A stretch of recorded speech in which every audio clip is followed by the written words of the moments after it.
And now, the Hall of Fantasy. Welcome to the Hall of Fantasy. Welcome to the series of radio dramas dedicated to the supernatural, the unusual, and the unknown. Come with me, my friends. We shall descend to the world of the unknown and forbidden, down to the depths where the veil of time is lifted, and the supernatural reigns as king. Come with me and listen to the tale of The Crawling Thing. Be quiet. I don't want to wake the others. Look at the cage. What do you mean? The mouse. What happened to the mouse? Let's go over to the cage. The spider, it's doubled in size again. I know.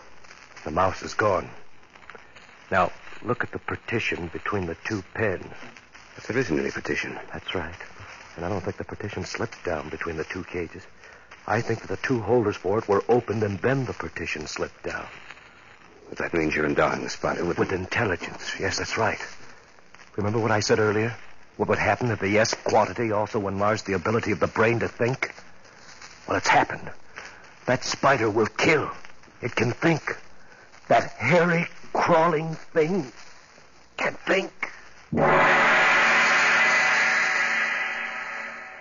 And now for our story. An original tale of fantasy by Richard Thorne entitled The Crawling Thing. Quite by chance, I've come upon this little diary of Emery's. The mirror of a man's mind. I shall read you only those parts which concern the experiment. The months which brought him into contact with his ultimate death. Oh, yes. It begins on this page. July 7th. Today I met Dr. Henry Sindler. I've always recognized him to be one of the greatest research men in this field. I applied for the position of his assistant. I only hope that he accepted me. It would be a great opportunity for me if I managed to get the position. I remember when he walked out to meet me. I take it that you are Mr. Bolton? Yes. Sindler, Dr. Henry Sindler. Yes, I know. Please sit down, Mr. Bolton. It distresses me to see a man like you nervous and shaky. I'm not going to hurt you. Well, I'm sorry, sir. Now, you no doubt are aware that I drive my assistants to a state of utter exhaustion, that I expect quite a good deal from them. Yes, I'm aware of that, Dr. Sindler. Yes, all right, good. And thank you for coming to see me, Mr. Bolton. I have many other applicants to see before the day is over. If you are accepted, we will notify you. But Dr. Sindler... That is all, Mr. Bolton. Good afternoon.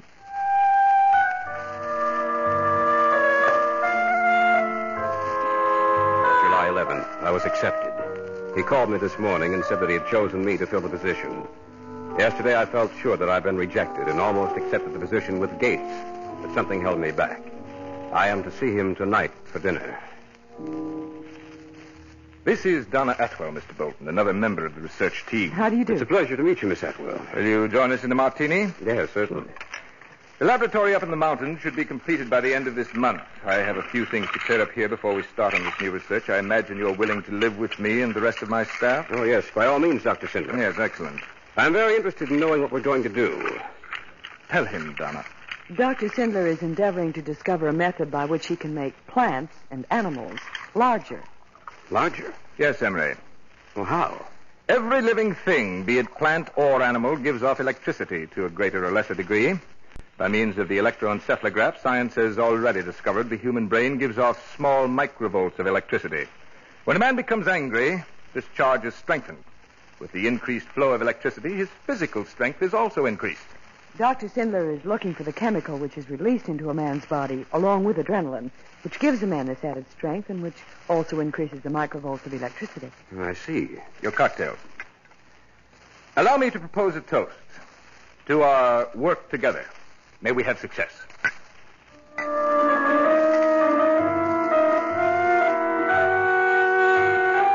23rd. The laboratory is finally completed. Sindler and I are going up by car tomorrow. I am impatient to begin. July 24th. We arrived shortly after noon today. I'll take you on a tour of the building later, Emery. Now I want you to meet the others. Donna, will you and Dr. Henderson come into my office, please? Yes, Dr. Sindler. Besides the four of us, the only other persons in the building are the cook and janitor. I dislike having too many people engaged on one problem. You understand, of course. Certainly. Miss Atwell and Dr. Henderson have been my colleagues on several other occasions. Well, the building is perfect, Henry. Yes, Henry, they've certainly given us everything to work with this time. Emery Bolton, this is Dr. Paul Henderson. You already know Miss Atwell. How do you do? Glad to have you with us, Bolton. Emery, you are to work on the effects of the unknown chemical which is released into the body at moments of anger or peril along with adrenaline. I shall try to isolate the chemical. You are to discover what effect it has upon the nerves and brain.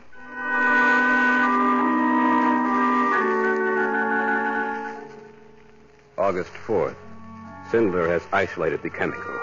He calls it the strength quantity or S quantity. He fed some to a lab mouse. How much time has passed since the injection? 3 hours, Dr. Sindler. Let's look at the pen.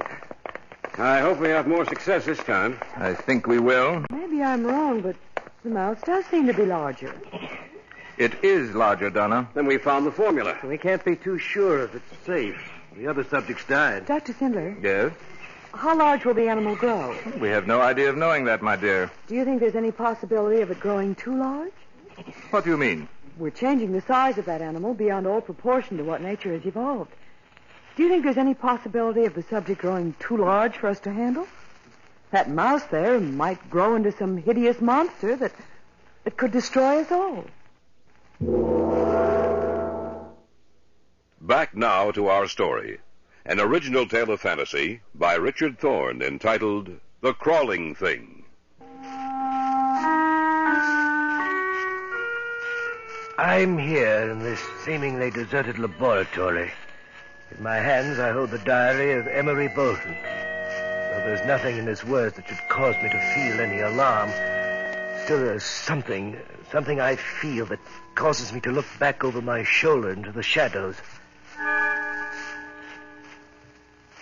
I continue with the diary. August 5th. The animal is 3 times its normal size. It's killed 2 other mice. Emery, Yes? how is your part of the research coming? I've written it down for you. Here. Let me see. The effect of the S quantity increases the microvolts of electricity, and we go on. Dr. Sindler, Yes, what is it, Donna? Paul wants you in the isolation room immediately. Why? What's wrong? I don't know. He just told me to get you. Oh, come with us, Emery. Wonder what's happened. We'll know in a minute. What is it, Paul? Henry, the mouse died a few minutes ago. What? Yes. As you know, the S quantity has an immense effect on metabolism. I imagine the animal wasn't able to stand the strain. What are we going to do? We'll try it again. Its failure may mean nothing. Perhaps the animal was sick. We're not sure that the strength quantity will kill. August 9th. Sindler told us to feed the S quantity to another mouse and also to one of the large, hairy banana spiders, a member of the deadly tarantula family, in the cage next to the mouse. I was with Henderson when the feeding began. Open the cage door. Right. I'll set the food in here, like this. All right, close the door. Now the other one. Open the cage door. All right. There, that'll do it. Paul, do you think the spider will react to it? I don't know. I imagine so. That spider, What's the matter? Ever since I was a small child, I've hated them. I get nervous whenever I see one. This type, especially. You're a scientist, Paul. You should be completely objective in this experiment. I know I should, but that spider, that hairy, crawling thing, I wish I could forget my fear and hatred of them, but I can't. They always seem so cold. A person feels that they have an unearthly, inhuman intelligence behind their beady little eyes. Of course, that's not possible. I think it just the same.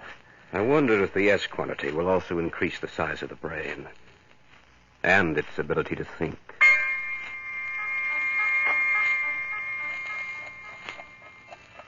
Still, August 9th, 4 hours later.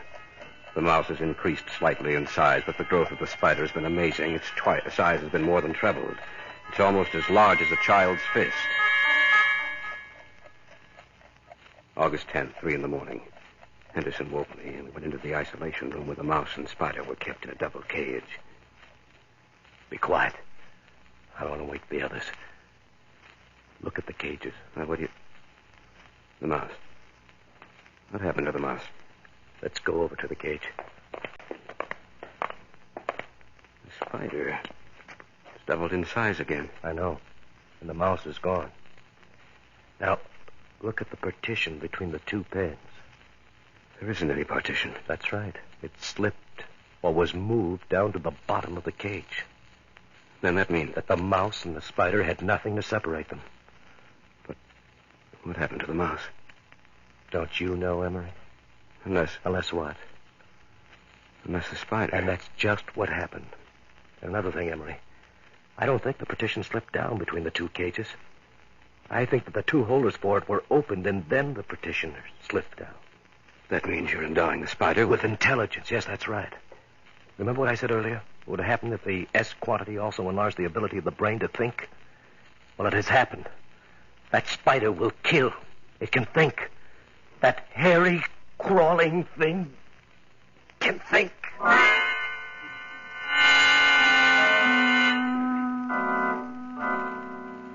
August 10th, forenoon. I didn't get much of a chance to see Sindler before 11.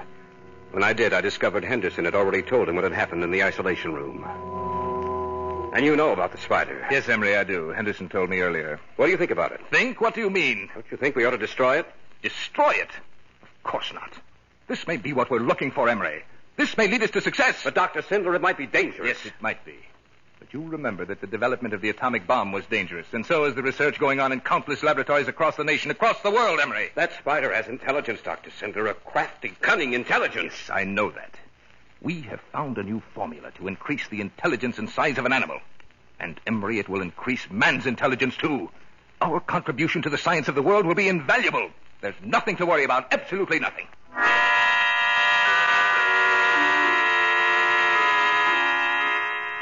August 15th. The spider has grown so large that it cannot be kept in the cage anymore. The isolation room is its pen now. It has the run of the entire room. It's as large as a large dog. I must admit that every time I enter the isolation room, I'm nervous lest that thing should attack me. But it generally stays over in one corner of the room. Apparently, it has no desire to harm us. August 25th. Donna and I had taken a stroll outside the laboratory. Emery. Yes? Emery, I've been with Dr. Sindler for several years. In all that time, he's never made a mistake. That is, up to now. What do you mean, Donna? I think he's created something that will only bring evil. That will only... Oh, I wish I had the words to express myself. I know exactly how you feel, Donna. I've talked to him about this before. I'm going to talk to him again when we get back. I wish you would, Emery. I wish you would.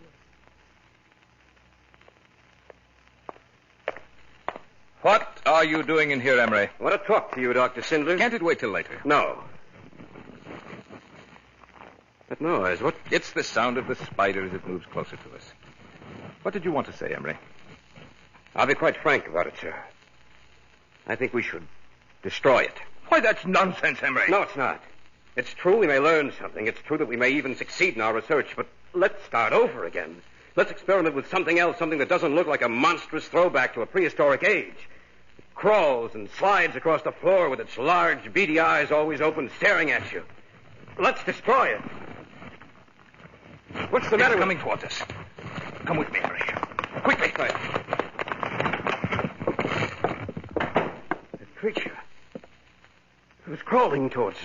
I wonder if it can understand us. I wonder if it knows what we're saying. Either that or it sensed that I was urging its destruction. Maybe I'm wrong, Emery. But I feel there's something malevolent about that spider. I get the feeling that it's waiting for the right moment. Waiting for the time when it will kill us.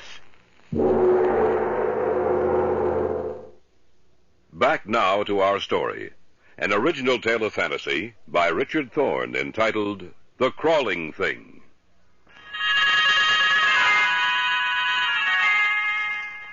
I'm beginning to feel some of the terror that Emery Bolton must have felt. I'm beginning to feel the presence of the crawling thing about which he writes through the words upon these pages. The diary continues. September 8th. The cook and janitor left today. If we remain here, they'll be forced to do all the work they did. Henderson has been acting queerly. There's a strange, haunted look to his eyes. He barely eats at all. Either he's ill physically or mentally. What's the matter with you, Paul? What do you mean? You look ill. You're not yourself. Can you be yourself, Emery? That crawling monster in the isolation room? Well, can you? No, not exactly. Let me tell you something, Emery. In my dreams, I see it. My dreams in the dead of night. I see those beady eyes looking for me, trying to pierce the darkness.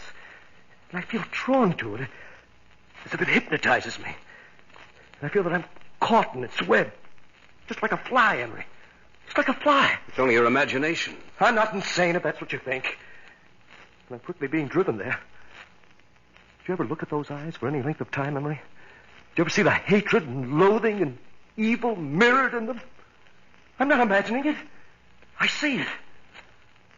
When the opportunity comes, I'm going to destroy it. Sinler or no Sinler, I swear to you, I'll kill it.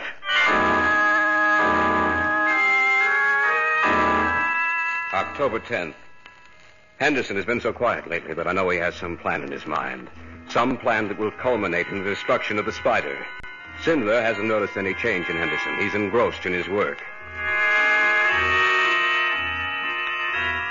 October 16th. Henderson whispered to me this evening that tonight he will kill the spider. I sit in my room and write this, with only the desk lamp lit. It is almost 11 o'clock now. And I have the feeling that the moment is drawing near. I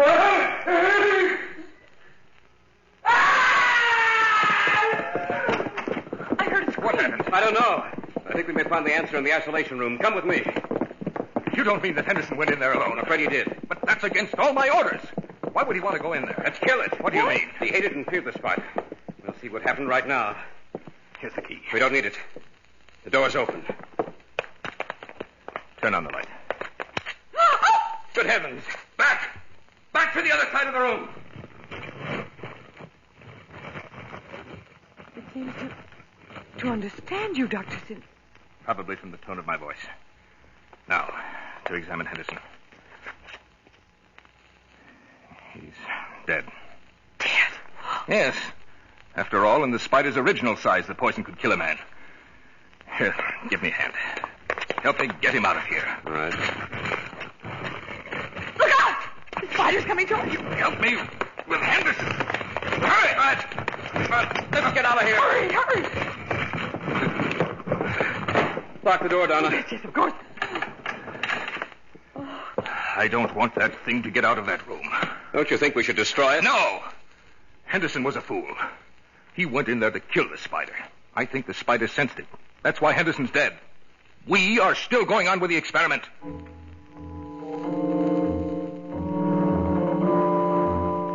October 17th, we buried Henderson in the graying light of dawn. Even Sindler was quiet. October 18th, I am in charge of feeding it. Donna and I were in the isolation room today when a curious thing happened. Emery, look. What's wrong? The spider. It's crawling over to the table where the S quantity is. I wonder if what? the spider's trying to get more of the S quantity. Stop growing now because we stopped the injection. If it were to get more of the serum, it would grow larger. Going to get that bottle and take it out of here. Be careful, Emery. Don't worry, I will. Look out! It won't let me get past. Maybe we better get out of here. It's crawling toward the table. We have to stop it. We can't. It's lifting one of its legs. What is it trying to do? Get the bottle, Donna, the bottle of serum. Knock the bottle to the floor. It's going to drink that serum. Let's get out of here. You're right. What are we going to do, Emery? I don't know. I heard some commotion down here. What's the matter? Spider just got through knocking the bottle of chemical serum to the floor. But that means That it'll grow larger. I told you we should destroy that thing in there. Now it's too late. We don't know how large it'll get. Be quiet. I have to think. That's right. Use your mind now, Cinder, when it's too late. We had a chance to destroy it earlier, but no, you wouldn't have any of that. A man of science, that's what you are. But you're a fool, too, Cinder, a stupid, misguided fool. That thing in there could kill us all. What the hell? It's trying to break the door down. We'd better barricade that door. If we don't, it'll break it down in a matter of seconds.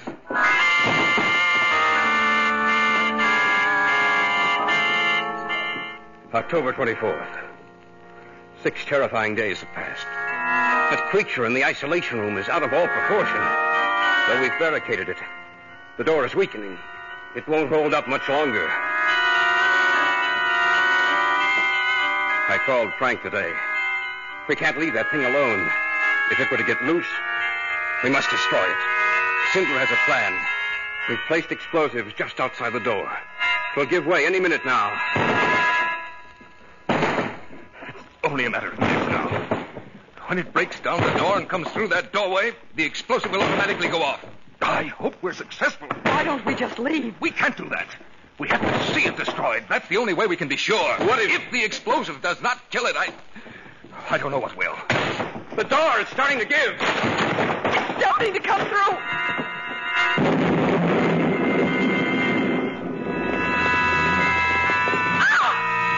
It wasn't hurt.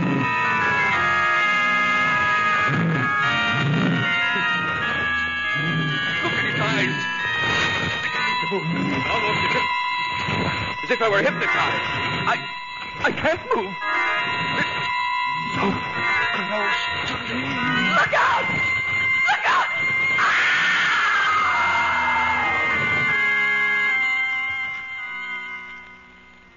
Even though the last entry in the diary was marked October 24th at 7 in the morning, in my mind I've reconstructed what must have happened after that last entry.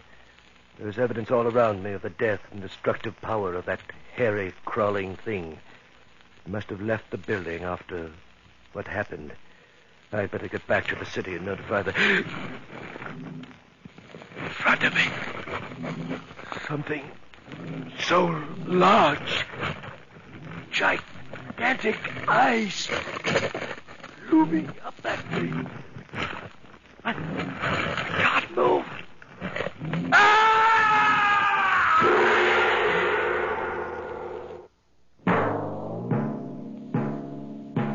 So runs tonight's tale of the unusual, the terrifying, the unknown. Join us again when next we journey down the corridors of the Hall of Fantasy to hear another strange tale of the supernatural.